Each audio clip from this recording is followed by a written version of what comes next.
Hey, happy Saturday, everybody. We're back out in the shop for the next episode, and let's see what we can get done today. No, you're not bringing home another piece of junk.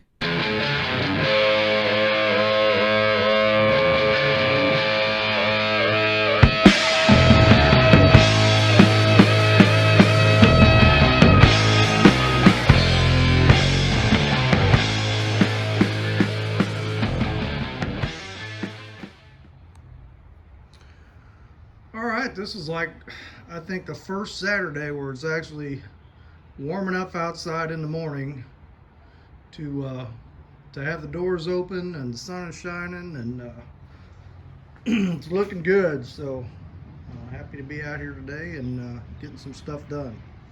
So anyway, where we left off on this air conditioner. So this thing is kind of no bueno. I tried to get this motor to run and get it loosened up, and it's pretty much junk. And then I was just looking at the configuration of it, that when you put the thing together and you put it under the dash, it's like the hoses were going in the wrong direction.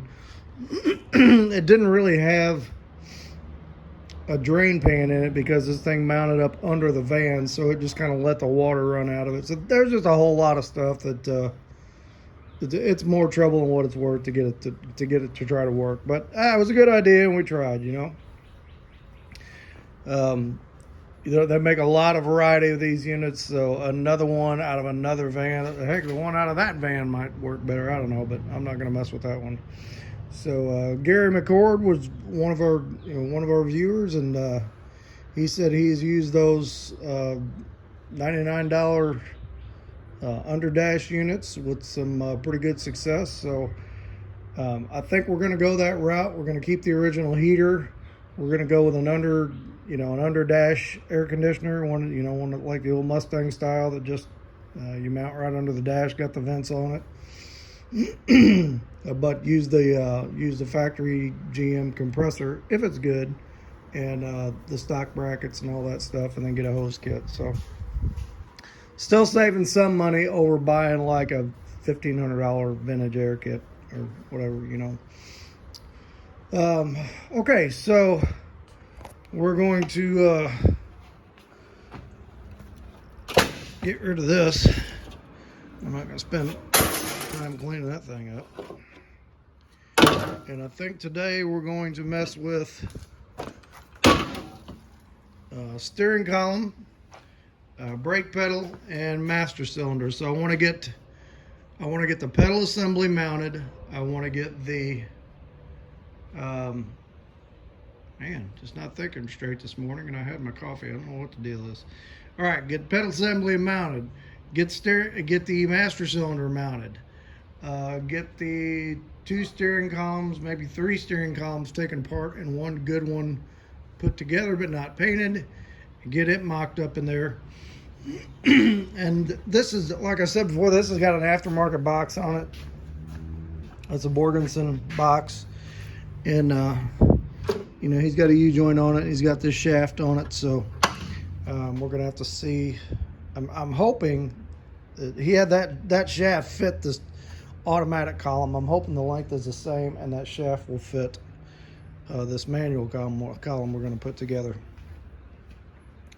Once we've got that in place, I got motor mounts ordered. I'm going to just bolt the bell housing and the transmission on the motor and set it in here. And I need to get the Z-bar figured out for the clutch pedal, and make sure that the shifter arms for the transmission will clear the header. So I'd like to get all that mocked up before we get moving on any other body work.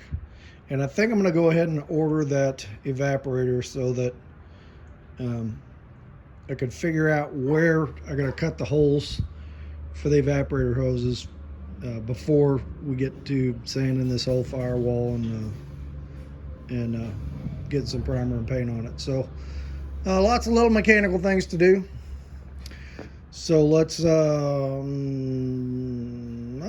with the steering column. I'll pull both these apart and we'll see what we got to do to put a good one together. So I got that one there, I got that one there, and I got another one in the van that came out of another junk car. It's an automatic column, but we may need some parts off of it. All right, let's see what we got.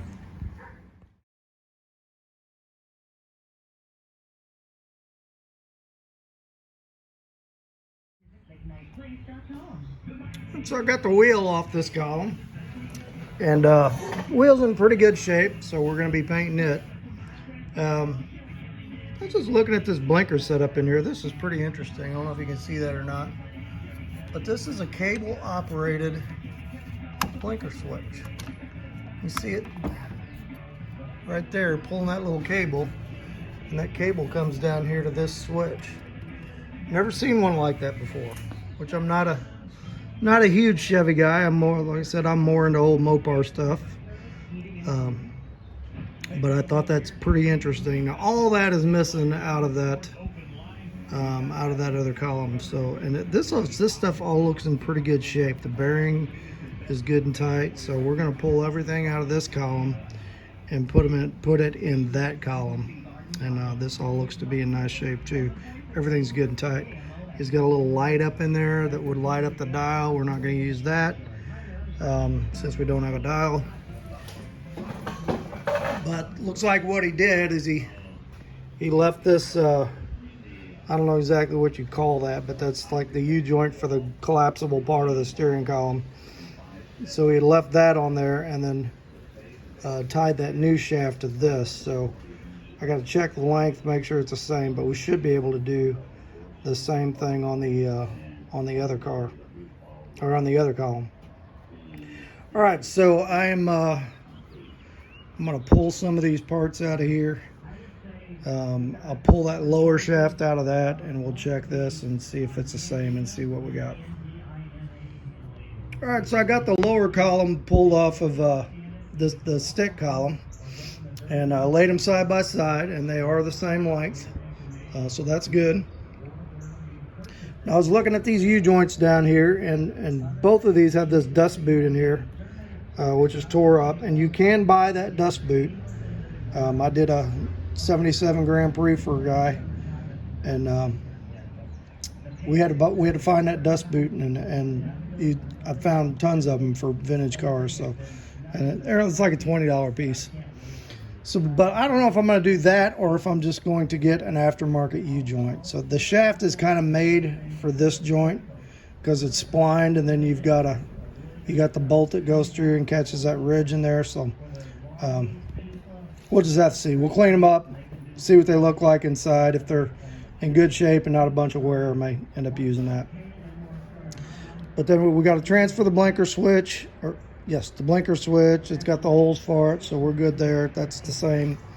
One thing I noticed up here is that the entire front column off this, or the entire front collar off this column was missing. So I pulled that off of the automatic column, and we'll have to pull the shift indicator off and fill those holes when we paint it, but not a big deal. So we'll put that on there. Just like the internal parts of this are pretty clean and in nice shape, so I'll probably take those out and put those in here. The front bearing is in good shape. It rolls nice. It doesn't have a bunch of play in it, so we'll put a little grease in that, use it. That was the horn button, the horn wire, and it's pretty crispy, so I'm going to try to solder a new wire into that, and so we can have a fresh wire going down. I'd like to have that horn button on the steering wheel working. And then what else? Well, I was talking about the shift lever. So it's a little bit longer on the stick column, which, you know, I would like to have that. I did see on eBay where you could buy the one for the automatic column, brand new, reproduction, for I think it's 25 bucks, 30 bucks, something like that. But I didn't see one for the stick column, so I don't know if I'm just gonna wire brush this off and paint it or put some chrome paint on it. I don't know. We'll see what we're gonna do with that. That's kind of a detail I'm not too worried about. But all the blinker parts are in nice shape. The little bushings are in nice shape. Just a little cleanup, a little lubrication, and they'll be good to go. All right, so another thing I did last night I was going to mention was I downloaded all the wiring diagrams for this car, and I downloaded all the wiring diagrams for the van. And when we get to doing this, I'm going to kind of set them side by side and figure out what I'm going to use and what I'm not. But all that stuff you can find free on the internet. If you go to AutoZone repair section and you enter your car, and I think you have to be signed up for, you got to be signed up for an account on there, which doesn't cost anything.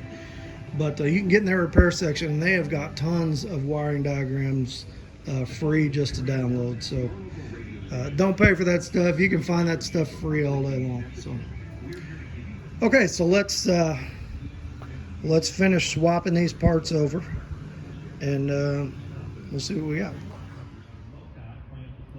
I'll tell you what, I'm looking at this switch, and I am having some reservations about using this. I don't know if you can see that, but there's a little clip there, and a little notch there, and a little notch there that this cable snaps into. Snapped into that one. That one's rusted off.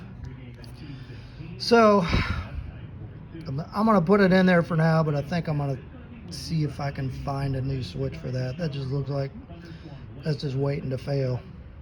And I checked the other column. Unfortunately, there's not one on there. So hopefully we can find that piece. The switch actually moves pretty smooth, and the cable moves pretty smooth. So, okay, well, this is the stuff we're finding. So we'll see what happens. All right, so we got all this together, and everything's working smooth. Yeah, no play in the shaft. That's looking good. I would like to ask anybody who might be an old Chevy engineer out there. I don't know if you can see that screw down there with that little hourglass shaped head. What were you guys thinking? Those are so hard to get out. So I got them in there very loose, just snugged up. So when I blow this thing apart to paint it and actually put it together for good, I'm gonna find some Phillips head screws of that thread. So dumb idea in my opinion. All right, so I'm gonna throw the wheel on this thing. I gotta find the mounting brackets for it, and let's get this thing, get a few bolts in it and get it sitting up in there, and then we'll take a look at how the pedals and how the master cylinder fit. All right, so I figured out the pedals need to go in before the column does, which I should have known that, but anyway. So we got that in there. Just got a couple of bolts thrown in it to to mount it. There's a bracket on the Firewall, this one that bolts to, that whole assembly bolts to, that I took off with that assembly when I took it off the other car, and it was in pretty good shape. This one's kind of got a bunch of surface rust on it, so I just left that one on there. All right, so I got to find all my steering column brackets. I think this one goes here and holds the top of that column like that, I believe. But I thought there's one, I know there's like a gasket goes down there around that, this one might go down here. This one might go like this.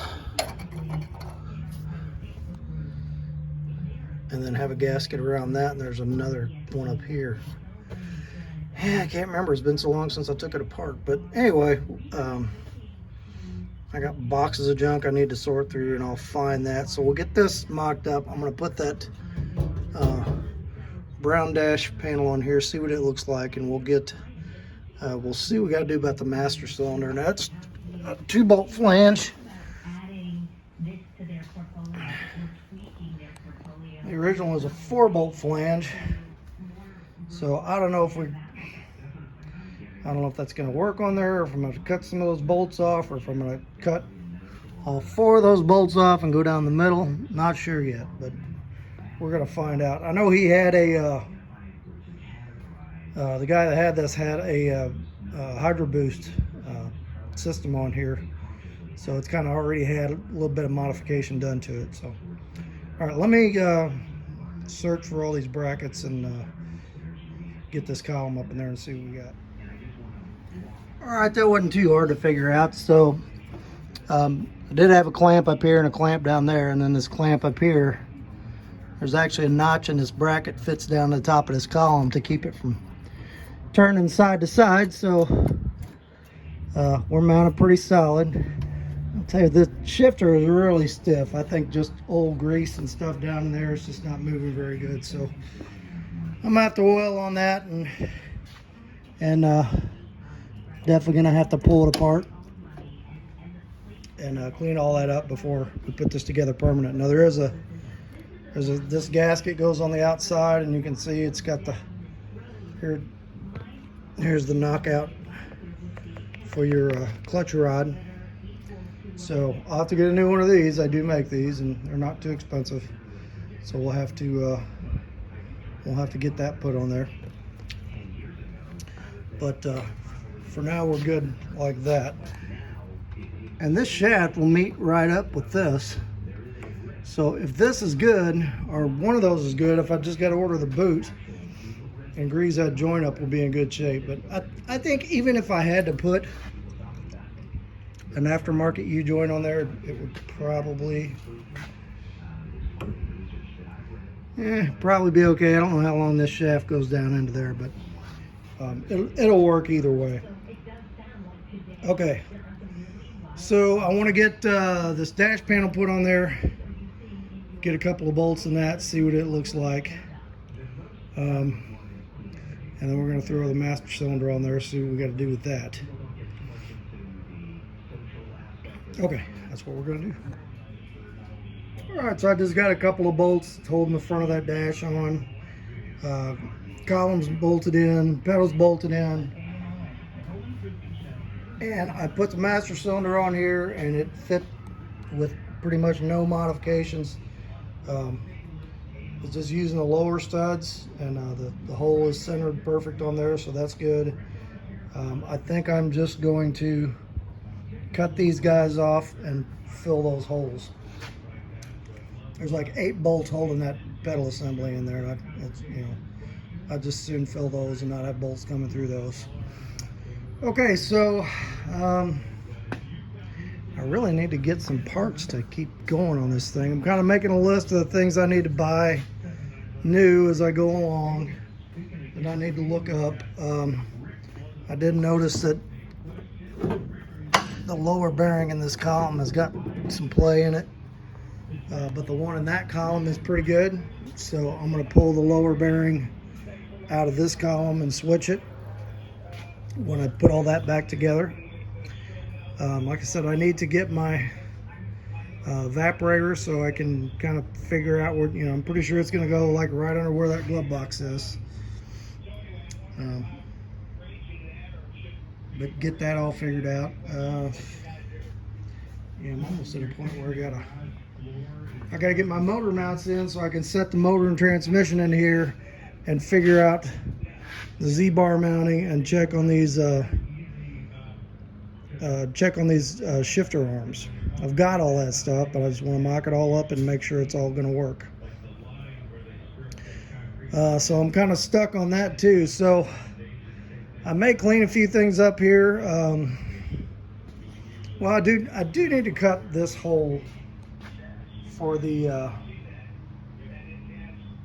wiring harness bulkhead. So I might go ahead and do that, and then just kind of clean a few things up here, and then start pulling this wiring harness apart and cutting off start by cutting off the things that I know aren't going to be on there. I know the cruise control circuits aren't going to be on there. The power window circuits aren't going to be on there. There's various other stuff. You just kind of go through, go through the wiring diagram and get rid of what I'm not going to use, like the factory plug for the gauge package. All that can be traced back pretty much to the source and gotten rid of. So, And then I gotta identify a few things, like I really don't know what that is or what that is, but they've got part numbers on them, so you can kind of, if you can't find it on the wiring harness, you can look the part number up and say, oh, that's what that is, and I need that or I don't need that. All right, so that's what we're gonna do next. And I also pulled the I got another TBI here, which I think I'm gonna use this one. I can't remember what this was. I think this might have come off a 305. Can't recall for sure, but like I said, this one's pretty ate up. That bracket's busted off of there. So I think I'm just gonna take this section and save it, save those injectors and the good parts of it, and kind of take the two and put a good one together. And I got to get a rebuild kit for that. So unfortunately, we're kind of getting to that point where I got to start spending a little money on this thing. So okay, we'll check back here shortly. All right, so I went ahead and went over to the van and I traced out the hole for the bulkhead, put that on there and cut that hole out. And I checked on the back side, made sure that we're gonna have room to put the fuse box there. There's plenty of room there, so that's gonna work out good. So safety notice on these old cars. On the 50s and 60s, maybe some other ones. Back up in here, you've always got, it looks like a black cardboard stuff, and it's usually hard as a rock by the time the car gets old. And it's got this brown insulation behind it that I think is rock wool, but it just crumbles when it gets this age. But that stuff is super flammable. So even if that looks good, get it out of here.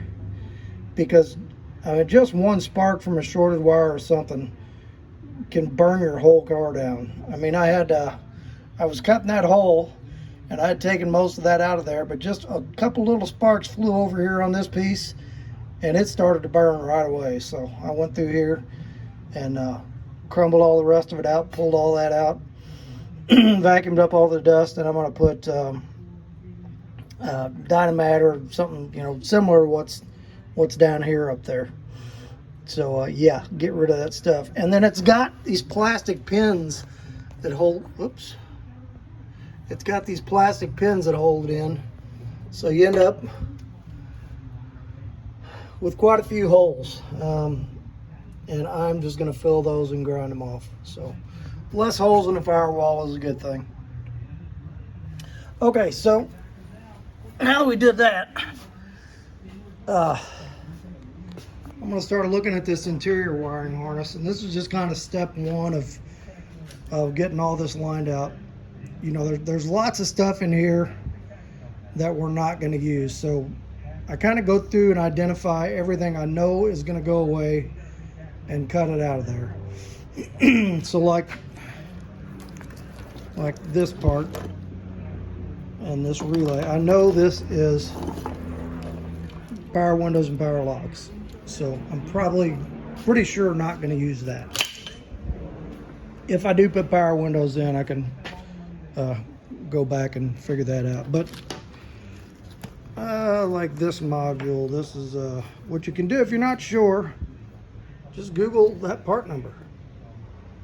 But I know this is the wiper delay module, which I'm not going to use because this thing just has one speed wiper on it. So I'm going to wire back up the original motor, so I know this is going to go away. But I'll go back to the windshield wiper fuse, and on the outgoing side of the fuse, I'm going to follow that wire as long as I can and leave as much wire as I can and just cut that off. So then when I put this in there and I'll have that label, I can take that wire and that'll be the power feed for my windshield wiper switch. And I can just wire that up. So like the headlight switch is different on this than it is on there, obviously. Now I've gone both ways. Sometimes I'll cut this plug off, just figure out what all these go for and rewire it to the factory switch. Or sometimes the newer switch, you can get to fit in there nice enough to where, it looks factory and It's like, okay, well, the plug's already on it. It's a newer switch and it's all pre-wired, so we'll go ahead and use that. So anyway, that's what I'm going to do. And then, like, if I keep going through here, I know this is steering column. I know this is steering column. So like these heavier wires, I think is probably going to be my ignition switch. Yeah, ignition part of the column. This is probably my blinker part of the column. And then there's another plug here somewhere. Yeah, I think that might be the dimmer switch. I'll have to verify that for sure. But like, none of those I'll be using, so I'll cut this off, label what these wires are. You know, cut this plug off, label what these are. Do the same with all those. This is the factory gauge plug, so I don't know that exactly what I'm going to use in that. Like, I might use the feed for my fuel gauge in there. I might use the feed for the temperature gauge. The oil pressure gauge is going to be a mechanical gauge, so that won't be there. Here's my ADLD plug to plug my tester into for the TBI. So anyway, that's what I'm going to do, and I'll pull all this tape off, clean all this up. Anything that's not going to be used is going to go. And I'll probably go in and print out those wiring diagrams to kind of help me along. And then we'll see what we've got left out of here. What's that? Okay, this is the harness for that goes back to the fuel sending unit and the fuel pump. So I will be using this. I'm going to use an electronic fuel pump. I'm not going to use TBI pump in the tank. I'm going to put a aftermarket TBI pump somewhere on the frame rail, but I'll use that to run the power back to it, because that's the fuel pump wire relay is already wired through the box to the ECM. We'll leave all that stock and we'll just run that power feed back to our new one. What else we got in here? We got brake light switch. We know we're going to keep that. This is the cruise control cancellation switch. So like when you hit your brake, it sends a signal to the cruise control to shut it off. So that's going to go. Anything cruise control related will be going. So anyway, you kind of get the idea. So let me, I'm going to go print those wiring diagrams off. I'm going to strip the tape off of here, and we'll get rid of some of this, kind of neaten it up and see what we got. All right, so I just thought I'd kind of show you some more as we're going through here. Now, what I started doing is just starting at every fuse.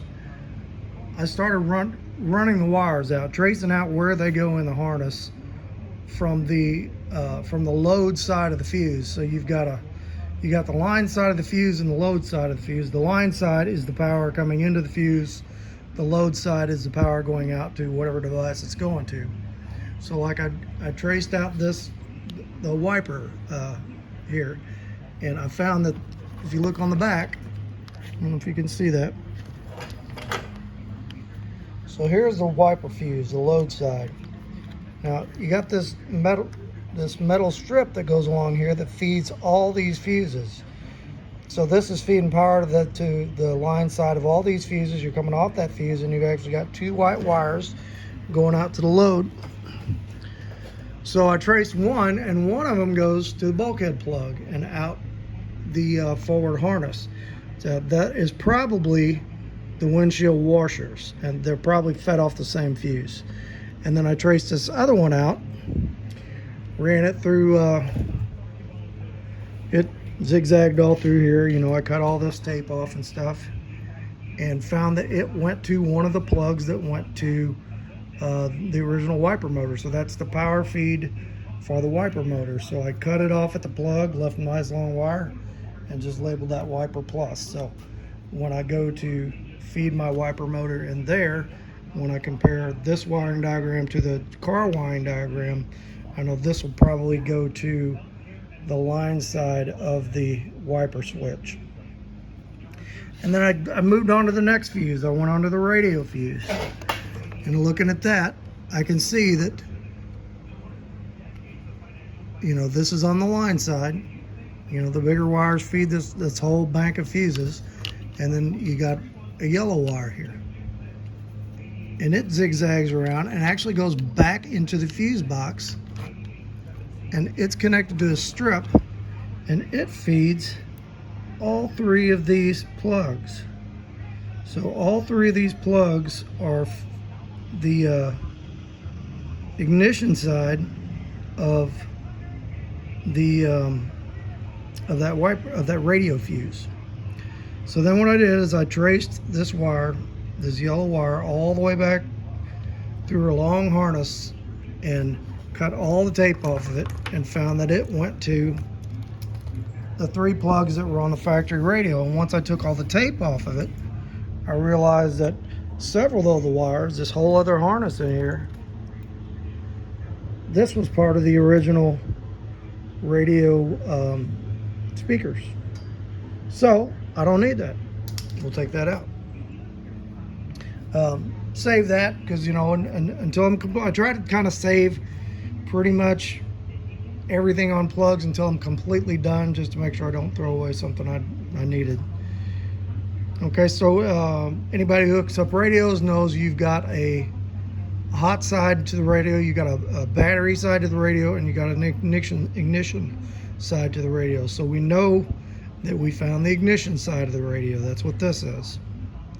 Then we've got here, this terminal says battery. So this went all the way down to this radio power plug, one of the power plugs to the radio. So we know this is the battery side of the radio. This yellow is the ignition side of the radio. And I've got another wire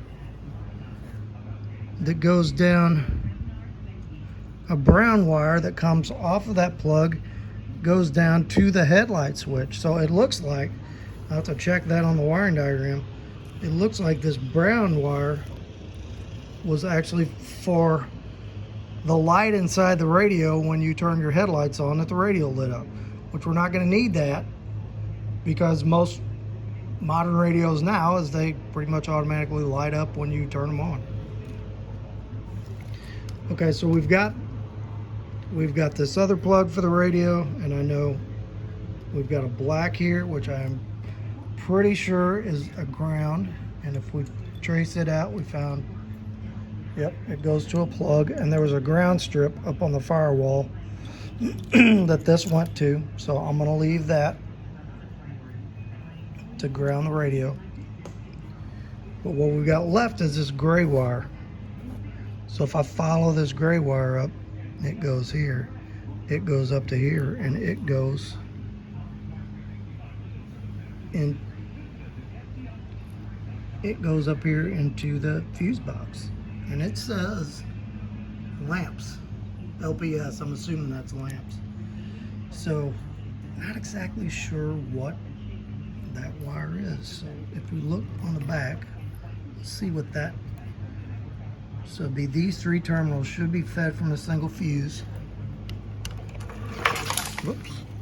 If we look back in there. Okay. Now it goes up to this other deal up here. So I'm gonna have to check on the wiring diagram on that to see what that is. But you see, we eliminated a whole bunch, and we know that we've got power and ignition for our radio right here. So I'm gonna tie those together, put a piece of tape on those, and label those. And then we're going to strip some more off here. All right, check back in just a few. Okay, so I got quite a bit of this done, and basically I just did what I say. I've been tracing out each circuit and see where it goes. I got a pile of junk down there, so like I got all the cruise control junk out of here. Some other stuff I'm not going to use I got out of here. I went ahead and got the gauges and plugged them in so I can trace and see exactly what circuit all those are. There was an auxiliary heater air conditioning circuit I got out of here. A couple other ones, but I got a lot of stuff identified. Like this is This is power for my gauges. This is the vehicle speed sensor buffer, which I believe I'm going to need for the TBI. You know, this is the radio circuit. Had a couple other ones identified here somewhere. Oh, here's one. So this is an extra wire off the timer wipers. I got to figure out what that's for exactly. This is instrument lamp power. So we're starting to narrow it down, and you know, a few more hours we'll get this part lined out. Now you'll run into a lot of double wires on these that kind of feed in and feed back out, and once I kind of get this where I want to, then I will plug the engine harness onto it, and then I can kind of start tracing, okay, these ones that go out of the bulkhead and feed back in, you know, what are they doing, and which of those can we get rid of? Usually can get rid of quite a bit of those too. All right, so I think we're rolling along pretty good. That's going to be it for this video. Cardinal game's coming on. I'm ready to take a break and watch some baseball and hang out with my sweeties. So we'll go inside, see what the Lord has for us, and then we'll pick this up on the next one. Hey y'all, just looking for something in the good book to talk about and close today's video out. And this happens to be one of my favorite passages, and I think is very applicable for the world we live in today. And this talks about human wisdom versus godly wisdom. And this is in 1 Corinthians, starting in verse 18, chapter 1. The header is, "The gospel is not earthly wisdom." And it says, "For the word of the cross is to those who are perishing foolishness, but to us who are being saved it is the power of God. For it is written, I will destroy the wisdom of the wise, and the cleverness of the clever I will set aside. Where is the wise man? Where is the scribe? Where is the debater of this age? Has not God made foolishness the wisdom of the world? For since in the wisdom of God, the world through its wisdom did not come to know God, God was well pleased through the foolishness of the message preached to save those who believe. For indeed Jews ask for signs, and Greeks search for wisdom. But we preach Christ crucified, to Jews a stumbling block, and to Gentiles foolishness. But to those who are called, both Jews and Greeks, Christ the power of God and the wisdom of God, because the foolishness of God is wiser than men, and the weakness of God is stronger than men." And that's just a great passage, because we live in a very advanced, earthly advanced, high-tech age. And, you know, there's a lot of people, a lot of non-believers, and maybe a lot of believers, unfortunately, who just think, you know, we've come along so far and advanced so much as humans. Do we need this religious stuff anymore? And I'll tell you, Satan is powerful, because he has done a great job of convincing mankind that mankind is a lot smarter than what he really is. Yes, we've made some pretty wonderful advancements, and I believe those are advancements that God has allowed us to make. But if you look at our world, we're still killing each other, and there's still horrible things going on, and you know, wars and rumors of wars, as Revelation says, and we are a very sinful, evil society, I'm sorry to say. And it talks about in Scripture how the world is going to turn away from the Word, and we're seeing that right now. So, you know, that's something I have to pray about for myself, and I think we should all pray about that. You know, this here is the truth, the real truth, the only way to heaven. And no matter how smart we think we are, no matter how advanced we get and gizmos and gadgets we make to make our lives better, we're on a downhill path, and the end is coming, and I believe it's coming soon. I believe the signs are there. So I think our job as Christians is to do what we're doing right here. Just tell people about Christ, and say it without fear. Don't by no means don't be mean, don't be hateful, but don't capitulate either, and say, well, I'm going to say that your religion is okay because I don't want to hurt your feelings. I don't want to hurt anybody's feelings, but I sure don't want you to burn in eternity either. And there is only one path to heaven, and that is through a personal relationship with Jesus Christ. It says in Scripture that there is not one good man on the earth, not one. And it's true that there is nothing we can do to save us. The only thing that saves us is the sacrifice that Christ made on the cross, and we just need to accept that and move forward with our relationship with Him, and build that relationship and allow Him to use us to go out into the world and tell people, the people that He wants us to tell, in the way that He wants us to tell them, so that when the time comes, there will be as many of us as we can on the right side when we pass. So, like I said in the last video, we're past Easter, and we're kind of at that now what I do stage. Now we go out and tell people, and we invite people to church, and we put it on our Facebook page, and we put it on our YouTube page, and wherever we go, we talk about salvation, and we talk about the Lord, and we talk about it without fear and faithfully, and allow Him to use us. So anyway, I hope you all enjoyed that passage. That's one of my favorites. Make sure you go to church tomorrow, and pray for yourself at church tomorrow that you'll be faithful coming up this week, and that God will put an opportunity in front of you to minister to somebody, and that you'll respond to that opportunity. So let's have a quick word of prayer. Father, we thank you for the wonderful blessing of your Son, the wonderful blessing of salvation, and we just want to be your instruments. We want you to use us in whatever way that you want to, whatever way that you see fit to help save other people. And just ask us to help us to be faithful to you, obedient to you, and to be the kind of servants that you would want us to be. And we ask this in the name of your precious Son, Jesus. Okay, hit like, hit subscribe. Next video, we'll work on that wiring harness some more. I got to order some parts. But we're going to watch some baseball here. So go Cardinals, and we'll talk to you on the next one.